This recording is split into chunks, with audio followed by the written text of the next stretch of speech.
Welcome, friends, to Heart with Saima. The podcast show for people searching for that courageous person within us who wants to be inspired by listening to stories of ordinary people doing extraordinary things.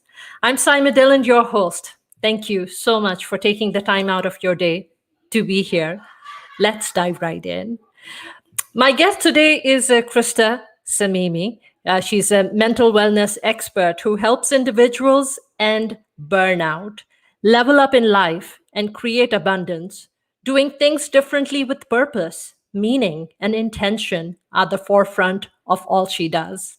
After 17 years in the corporate world, she left pharmaceutical and healthcare sales to do things differently, not only professionally, but personally as well. What began as a holistic approach to mental health grew into Krista finding a mission and a movement bigger than herself, which ultimately led to her mental wellness business. And without waiting anymore, let me bring Krista on. Hey, Krista, welcome Hello. to Heart with Saima. Thank you for having me. Absolutely. It's my honor and privilege to have you here, share your journey, share your story. And in the process, we hope that, we touch lives wherever we go. So how about I usually start by giving the screen over, handing it over to my guest so they can do an introduction. So it's going to be your moment of glory. Here you go. Uh-oh, once in a lifetime opportunity. I better make this really good, right? So as someone mentioned, Krista Samimi here. I live in Northern California over in Folsom with my husband, David. I have a little guy who's 3.5 years old, and I have two beautiful stepdaughters, Ariana and Elena. And, we just have family here and we do our thing here in Folsom.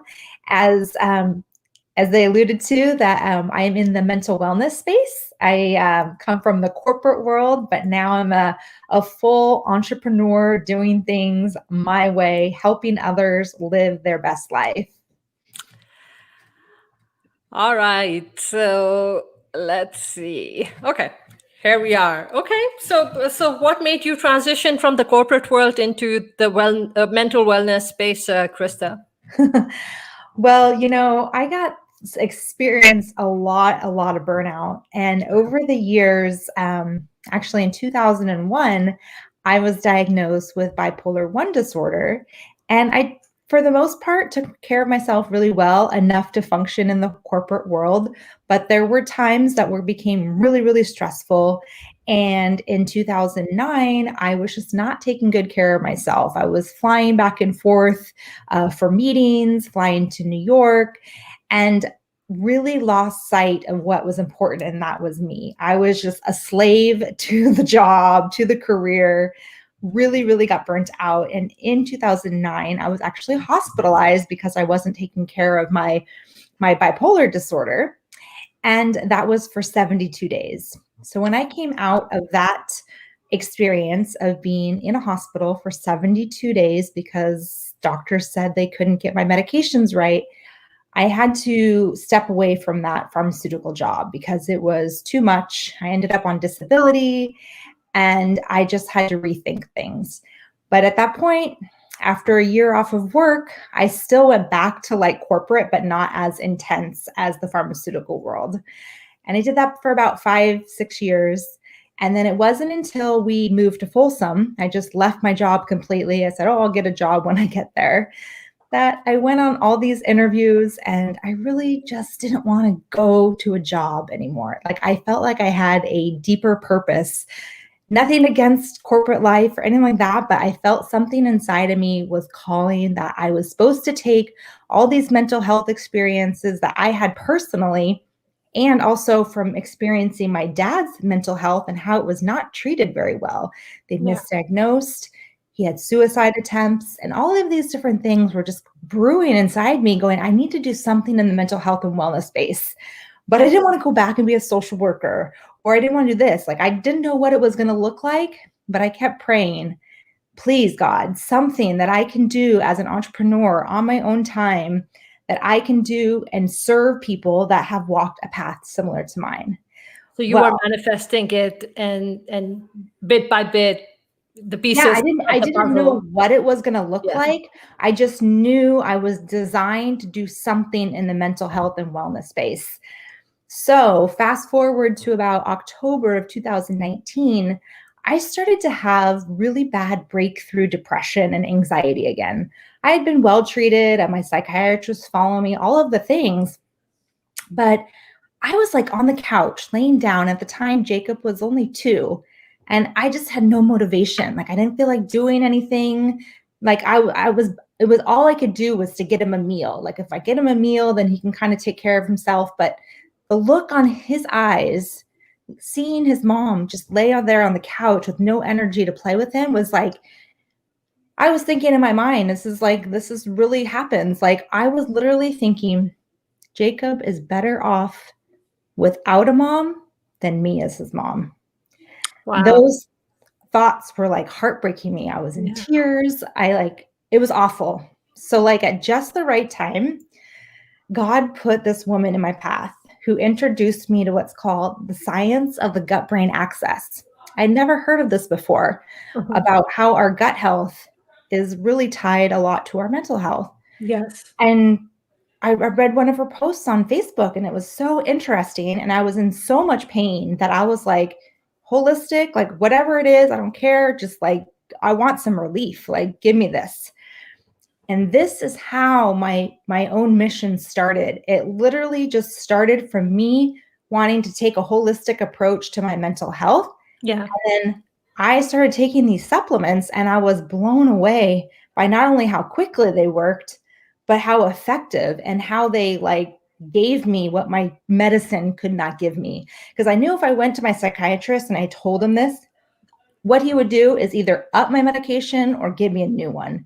And I was already taking 2. And I was like, I Yeah. don't need any more. Something's not right. I want to get to like the root problem. I don't want to just put a Band-Aid on it, another pharmaceutical. Yeah. So I was on the supplements for a little over a month. And then the woman said, oh, did you know like you can actually make a business out of this? And I was like, oh my gosh, my prayers are being answered. Yeah. And I literally found this movement. It's known as the mental wellness revolution. And it's just thousands and thousands of humanitarian entrepreneurs who are sharing the science of the gut-brain axis, because you can't like, it's not advertised anywhere or anything like that. And so people are basically, we build teams. It's network marketing. So we build teams of wellness partners, and we have customers, and we're all on this mission together. So it's like, I'm in business by myself. I'm in business for myself, but not by myself, because we have like epic Zoom trainings. We have, just team calls, different things like that. So I have a team right now of almost 25 wellness partners. Oh, wow. So, Krista, let me pause you right there and kind of actually just rewind a bit and take you back. When you mentioned that you were diagnosed with bipolar 1, you said, can you share what exactly that is? Because I know that it has to do with mental health, and these things don't have a lot of awareness. People are not really aware, and for anyone who's watching, so that they can understand a bit more.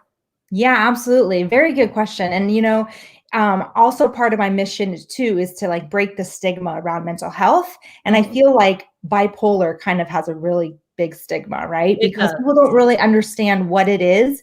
And people off the cuff will say, oh, she's so bipolar. One minute she was like this, and you know what I mean? So like from a clinical perspective, there's 2. There's bipolar 1 and bipolar 2.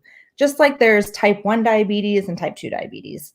So bipolar 1 disorder is the kind that I have.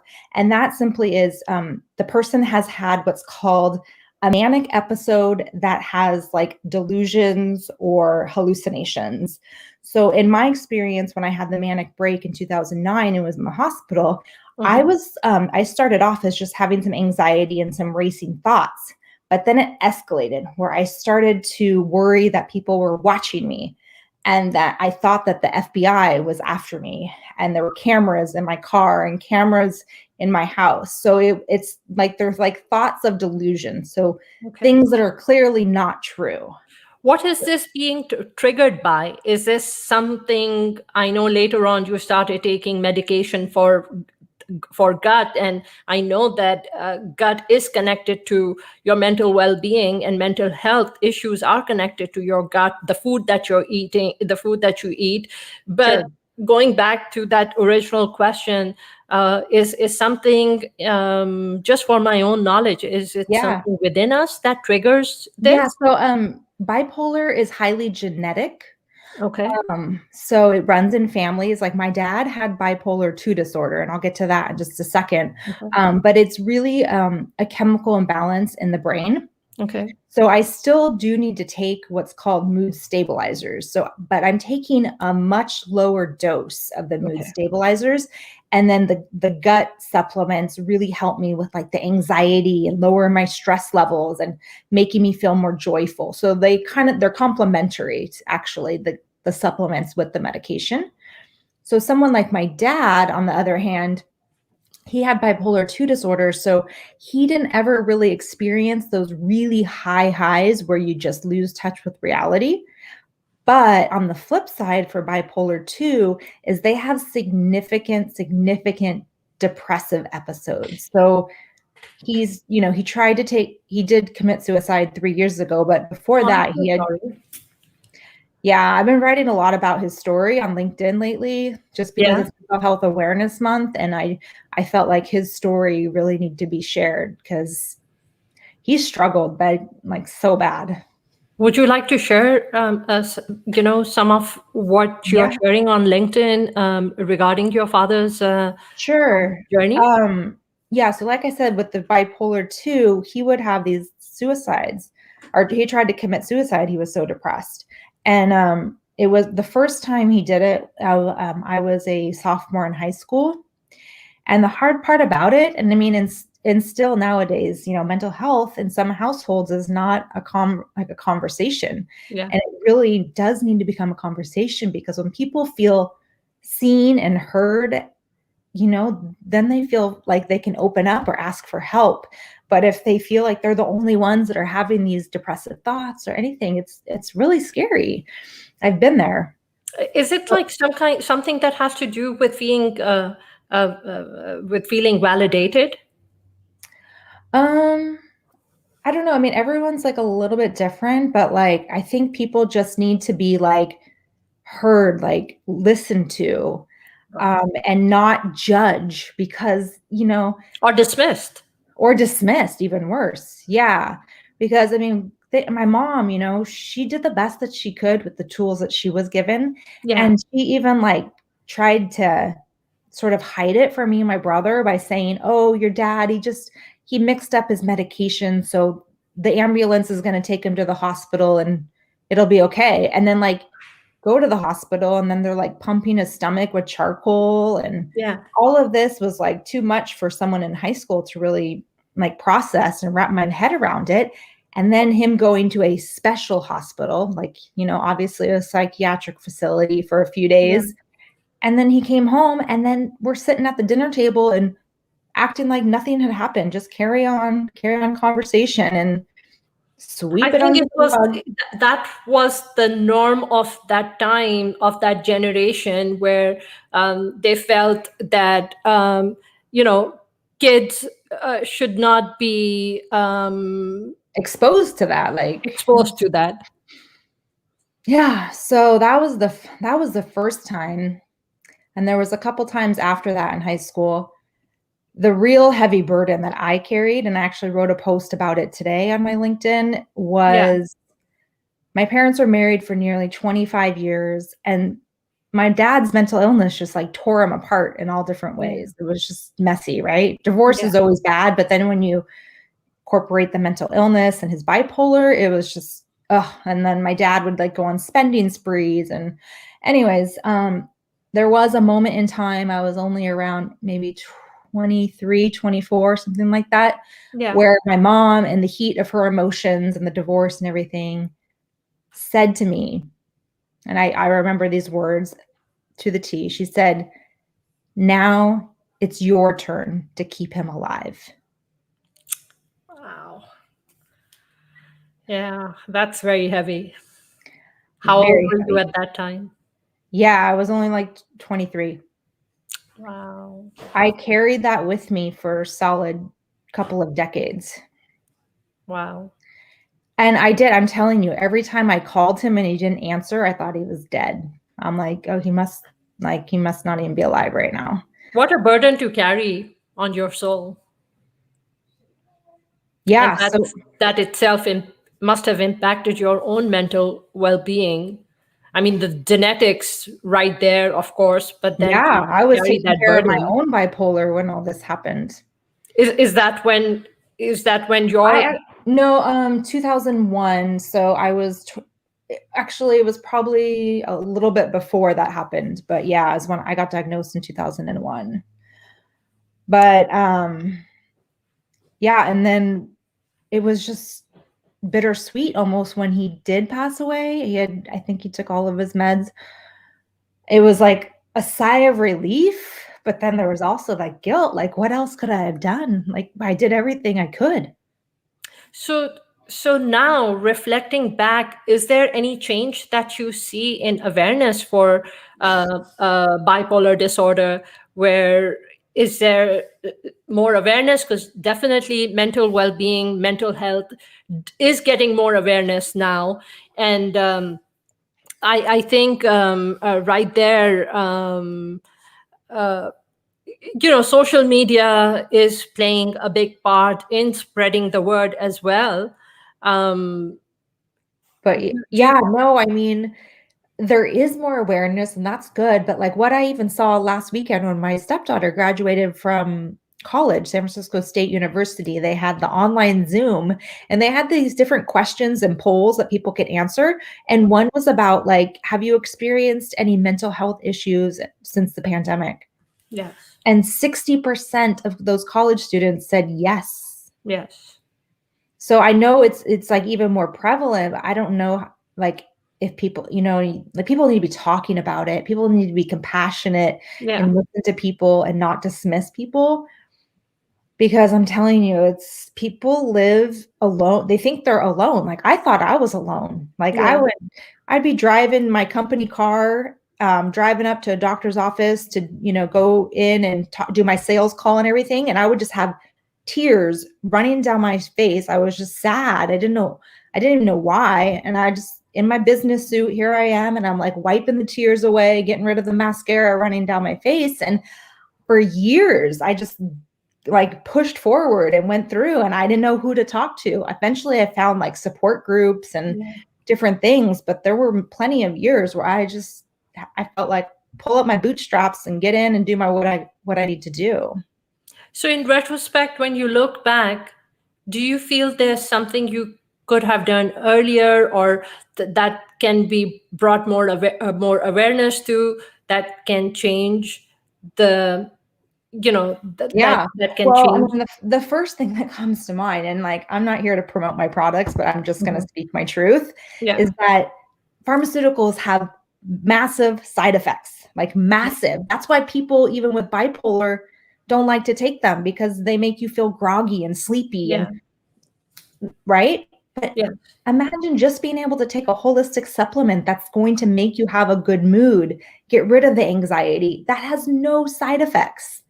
Like if more, I would say if more people were on my holistic supplements, we'd be a happier world. People would be joyful.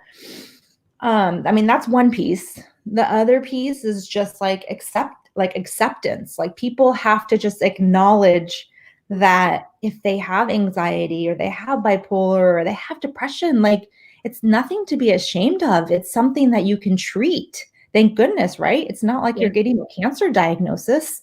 Like it can be treated, but you have to first accept that there's something that needs to be treated. Because if that's sort of the first step as I see it.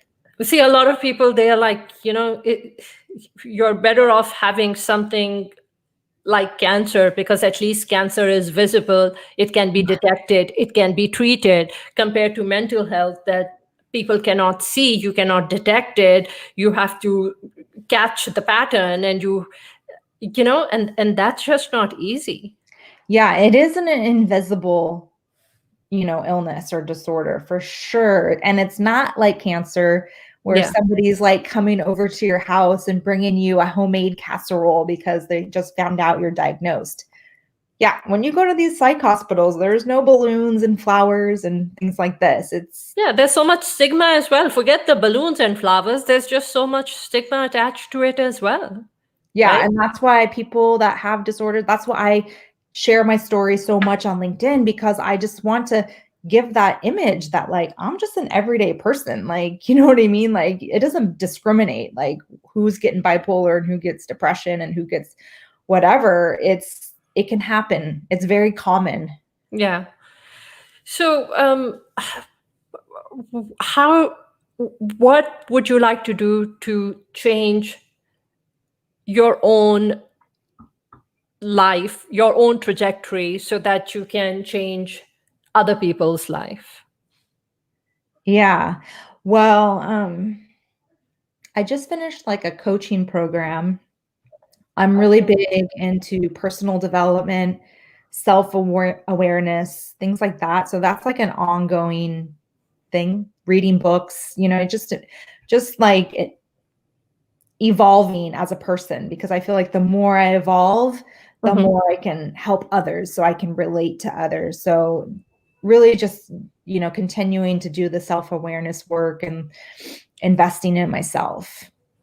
When you say investing in yourself, how are you investing in yourself? Most recently, I'm finishing up a 10-week coaching program with Jen Russman. She's an energy guide, energy She was healer. on my show, and she's a wonderful, wonderful person. She's a wonderful coach too, Yes. and she's on my team too.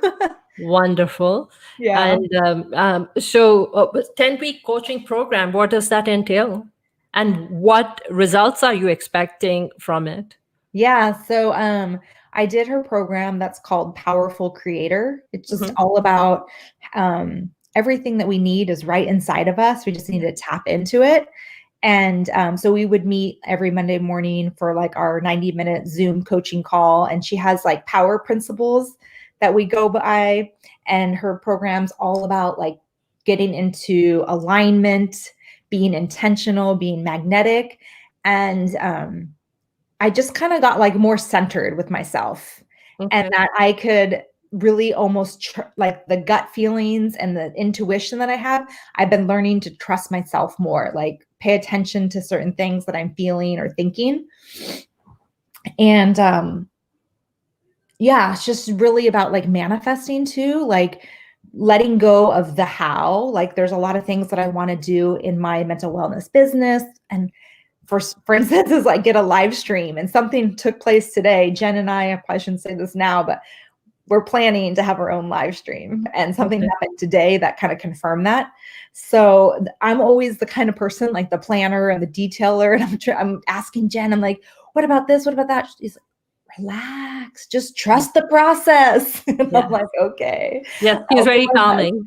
Yeah, she is. And she's always so on time with what she has to say. We go Yeah. back and forth in Boxer. Wonderful. It's been a great program. So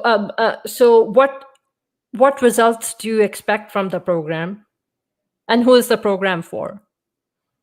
The program is really, I mean, anybody who wants to. We also, oh, sorry, the main thing too, we learn about our human design, like based on when we were born and the time we were born. So Mhm. I'm called what's called a manifesting generator.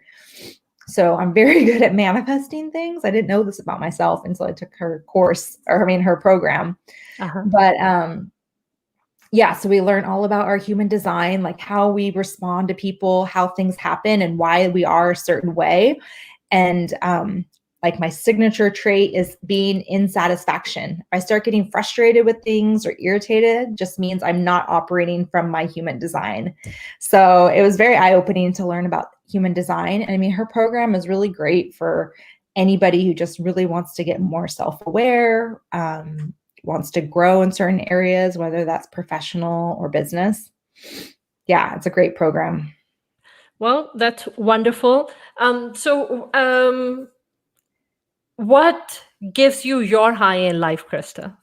There's a few things. I mean, right now, it's just really the small stuff that happens. Like I have lots and lots of customers, who take these supplements. The other day, I got a message from one of them saying that I went to my doctor and I'm taking less of my Lexapro, and he even lowered my anxiety medication. And I'm like, yes, we're on the right track. This is exciting because I know what it feels like to be on those medications and zombie status. Yeah. Other times, it's like I just love helping people. So whenever I can provide value to somebody or help them in any way, that brings me the most joy. I like to be a good resource. Um, where are you wanting your journey to take you? Do you see a direction right now, or are you still searching? Yeah. Well, I mean, it's constantly kind of changing and evolving, but like Good. the big picture, like I envision I want to be speaking on big stages, like Okay. whether that's corporations or what. I used to remember in my days at Pfizer when they would bring in like motivational speakers and stuff. I always just like one day, I'm like, one day maybe I'll be on a stage or You that kind of started thing. manifesting that quite early. Yes, yes. So that's a work in progress. I have this other business that I do with mostly like doctors and clinics. It's a device that can read the antioxidant level in your bloodstream just from a not it's not invasive. So it's all part of this, mental health and wellness journey that I'm on. So I used to sell pharmaceuticals. So I'm going to start talking about how I used to sell pharmaceuticals and now I'm with nutraceuticals and the holistic. And so there's that. And then I just want to continue to share my dad's story because I feel like a lot of people can relate. I get a lot of feedback when I post about my dad's story.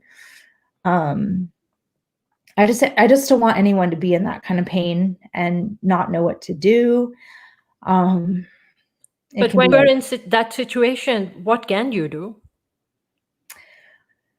well, like I said, everything starts with like talking and showing compassion without judgment, because people that are having mental health struggles, they can say some weird things, they can do some weird things. I bought a timeshare when I was 24 years old for $10,000 and put it on my credit card. I didn't even know what a timeshare was. So weird things can happen, but you know what I mean? If you can just be a blessing to that person and just meet them where they're at, talk to them. Hey, my friend has this experience too. Maybe the three of us can talk, or do you want me to help you to get a doctor's appointment? Or just anything that just shows that you care and that you're not judging them. That's the worst feeling. I think the first instinct is when you do something, when you come across someone doing something strange, your first instinct is you're not even thinking mental health, right? You're just like, True. that person is acting crazy or weird, or, we just don't go deep enough into it to kind of think that, what, I mean, these could be mental health issues, and maybe this person needs some support system, because I do see that there's just so much loneliness, right? There's so much where you're not able to express what you're feeling without, again, it all comes back to judgment. Yeah. I mean, I'm guilty of it. Like I did that with my dad for so long. He would drive me crazy, Yeah. stuff that he did. But yeah, he was suffering big time. um and some of it is also coming in from, narcissism, where Mhm.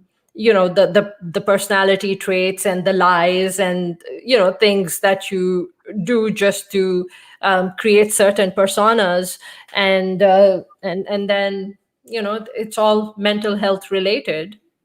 Yeah, 100%. Um, so, what role does gut play with mental health? A lot. So 80 to 90% of our feel good neurotransmitters. So, like, we're talking like dopamine, serotonin, those feel good neurotransmitters are actually produced in the gut. Okay. So, contrary to what you might learn in your college textbooks, like that is where majority of the feel good neurotransmitters. So, if Yeah. you have a stressful job, a stressful environment, you don't eat a lot of fruits and vegetables. If there's anything that has damaged your gut, oh, also like antibiotics, if you've taken antibiotics in the past, that can impact the gut, then you're not getting enough serotonin or dopamine made in the gut to go back up to the brain. So most of the communication is from gut to brain, not from brain to gut. So that's why it's so important to really do things that are good for your gut health. Drinking kombucha, which is, a drink, eating yogurts and things like that, that will help. But really getting something in there that is going to, there's lots and lots of bacteria in there, right? Good bacteria and bad bacteria. But there's specific bacteria that's good for anxiety, or I mean, not good for anxiety, that causes anxiety. And you want to find a probiotic that really works on those targeted areas. So probiotics, that's also in yogurt. Yeah. And so drinking a lot of water. Have you found that like sugar and artificial sweeteners or gluten, that these things, they make things worse in your gut? Yeah, they can impact the gut. Some of those chemical type sugars and stuff, not really the best. Things that you can eat that's like a good like mental wellness diet is, like a lot of chicken and fish, a lot of vegetables, and just kind of staying away from the white Processed food. rice. Yeah, those kinds of things. Especially because they have so much preservatives, especially to add shelf life to these products. A lot of uh, you know um, stuff is added to these products to make them last long. Even with fruits and vegetables, Yes. we're consuming so much um, of these fertilizers, and so many chemicals we are consuming with our Oh food. yeah. Yeah, a lot. I mean, I had this guest on my show, Krista, and mhm. she moved to Ecuador. I think it was Ecuador, is where she moved. She moved to Ecuador, and over there they just completely revamped and changed their whole lifestyle.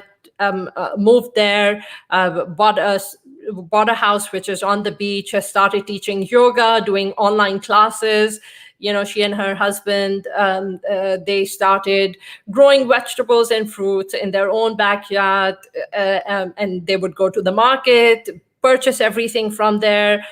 Just completely very drastic lifestyle change, which is definitely, it's not easy to do, but